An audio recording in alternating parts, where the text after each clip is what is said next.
Action కింగ్గా గుర్తింపు పొందిన నటుడు అర్జున్ ఈయనలో మంచి దర్శకుడు కూడా ఉన్నాడనే విషయం తెలిసిందే. చాలా ఏళ్ల పాటు హీరోగా నటించిన ఈయన ఇప్పుడు క్యారెక్టర్ ఆర్టిస్ట్గా నటిస్తున్నారు. ఈయనకి 2 కూతుళ్ళు ఉన్న విషయం తెలిసింది. అందులో పెద్ద కూతురు ఐశ్వర్య అర్జున్ సినీ రంగ ప్రవేశం చేసి తమిళంలో విశాల సరసన మధునై చిత్రంలో కథానాయికగా నటించారు. ఇక చిన్న కూతురు బిజినెస్ రంగంలో రాణిస్తున్నారు. లాస్ట్ ఇయర్ తంబి రామయ్య కుమారుడు యంగ్ హీరో ఉమాపతితో ఘనంగా నిశ్చితార్థం జరిగింది. కోలీవుడ్ లెజెండరీ నటుడు దర్శకుడు తంబి రామయ్య ఇంటికి కోడలిగా వెళ్లనుంది. తంబి రామయ్య కుమారుడు యంగ్ హీరో ఉమాపతి ఈ జూన్ 10న చెన్నైలోని హనుమాన్ ఆలయం వేదమంత్రాల సాక్షిగా 7 అడుగులు వేయనున్నారు. హల్దీ మెహందీ వేడుకలు ఘనంగా జరిగాయి. అందుకు సంబంధించిన ఫోటోలు నెట్టింట వైరల్ అయ్యాయి. అందులో అర్జున్ సజ్జ తన కూతుర్ని ఆప్యాయంగా ముద్దాడాడు.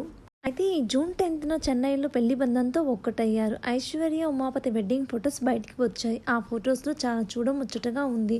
ఆ ఫొటోస్ చూసిన వారంతా బెస్ట్ విషెస్ తెలియజేస్తున్నారు. పెళ్లికి సంబంధించిన ఆ బ్యూటిఫుల్ మూమెంట్స్ మీరు కూడా చూసేసేయండి. మీకు కనుక ఈ వీడియో నచ్చినట్లయితే లైక్ చేసి షేర్ చేసి ఇలాంటి మరిన్ని వీడియోస్ కోసం మా ఛానల్ని సబ్స్క్రైబ్ చేయండి.